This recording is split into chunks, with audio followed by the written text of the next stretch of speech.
Beware the dragon spirit!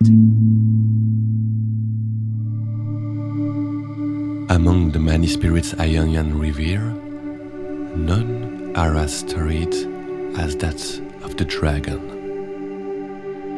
While some believe it embodies ruin, others view it as a symbol of rebirth.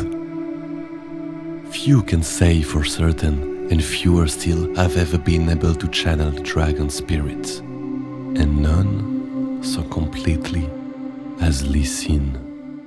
Enlightenment is knowing the value of one's ignorance.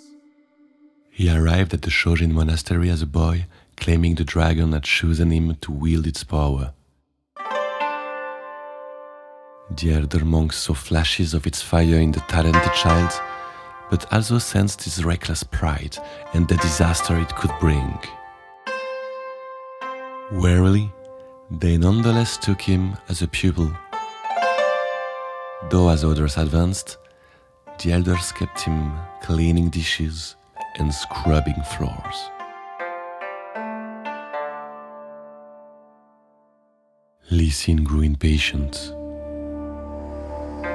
He longed to fulfill his destiny, not waste time on chores. Sneaking into the hidden archives, he found ancient texts describing how to call upon the spiritual realm. And he chose to flaunt his skill during a combat lesson. Brashly, he unleashed the dragon's rage in a wild kick, paralyzing his learned instructor.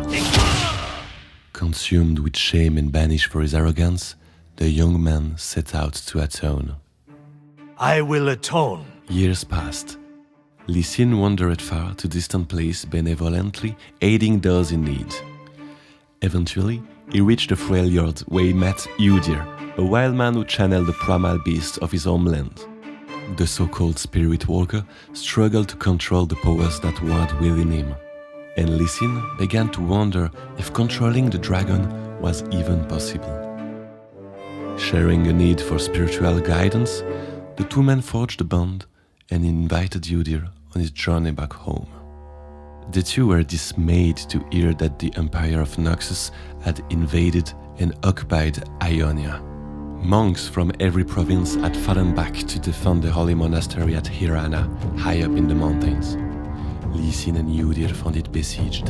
Noxian soldiers had broken through the arena's great hall. As Udir leapt to join the fray, Lee Sin hesitated, seeing his former peers and elders fall to the enemy's blade. The wisdom of Hirana, Shojin, so much of Ionia's ancient culture, all will be lost. With no other choice left, he invoked the dragon spirit. A tempest of flames engulfed him, searing his skin and burning the sight from his eyes.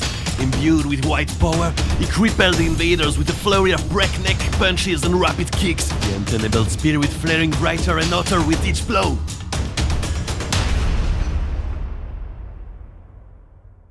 The monks were victorious, but Lee Sin's desperate actions left the monastery in ruins, and his vision would never return. At last, in the blind darkness, he understood that no mortal could ever bend the might of the dragon spirit to their will completely. Devastated, agonized, he bound the cloth over his sightless eyes and tried to stagger away down the mountain path. But the surviving elder stopped him. In forsaking all desire for power, their disgraced pupil was finally ready to begin anew.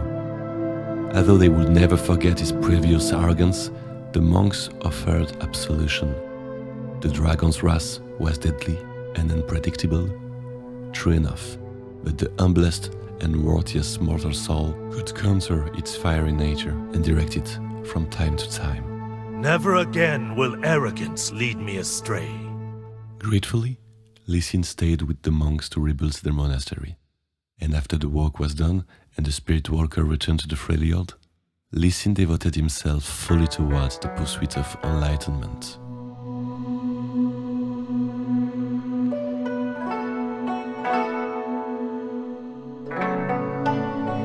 In the years since the war with Noxus ended, he has continued to meditate on his role in Ionia.